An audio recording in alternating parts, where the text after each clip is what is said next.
Welcome to Leading Organizations That Matter, a podcast about leadership, organizational culture, and how we find meaning and purpose in our work.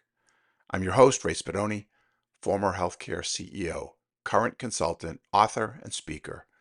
Today's topic is when proactive is really reactive.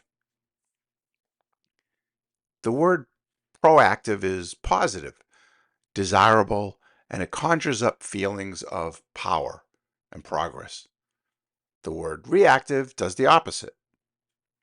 We'd all like to be considered proactive, not reactive, and so when organizations are contemplating their future or pondering important decisions, leaders seek to be proactive, not reactive, clearly. But here's the thing. Just because you want to be proactive, be considered by others to be proactive, and do proactive seeming things, it does not mean that it's true. Here's a case in point. I once worked with a large healthcare provider that determined that the changes that were taking place in their environment warranted seeking out critical strategic partnerships in order to bolster their prospects.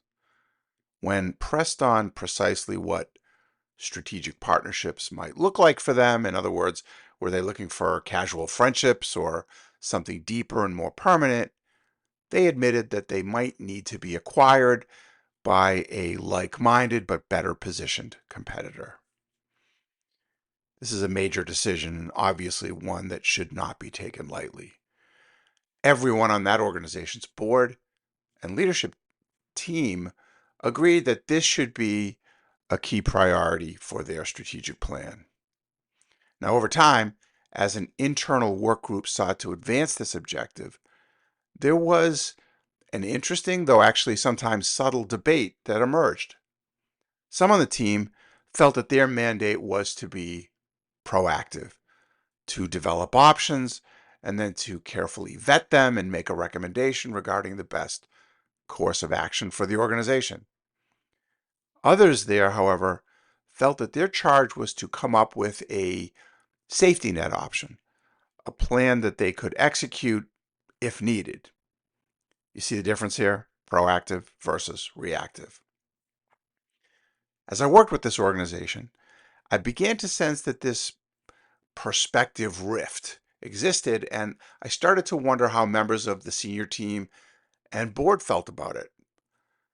After some digging and a healthy dose of ongoing dialogue, it became clearer and clearer that they were all team reactive, that pursuing an acquisition partner would be the best path should they begin to fail. Now, I certainly didn't hesitate to point out that beginning to fail would then result in a diminished value in strategic positioning should it come to an acquisition, but that's a topic for a future episode. The point today is that developing a consensus point of view and then naming it on this topic of proactivity versus reactivity is helpfully and actually frequently vital to making sure that an organization will be internally aligned when the time comes to actually proceed with a plan. I would pose the question as simply as this: should we pursue this goal as a proactive or reactive strategy? The definition of proactive is that we will purposefully move toward the vision and favor a leadership position. Reactive means that we will proceed because we have little other choice, and so we'll demonstrate a follow position. In my experience, just describing and posing the question in this fashion can generate a very important conversation among decision makers and can help unify their thinking. This is useful for those times when opportunity knocks, or alternatively, an organization is facing existential threat. Having a sense of its strategic point of view in this regard in advance can be a real time saver because sometimes time is of the essence. Thank you for listening.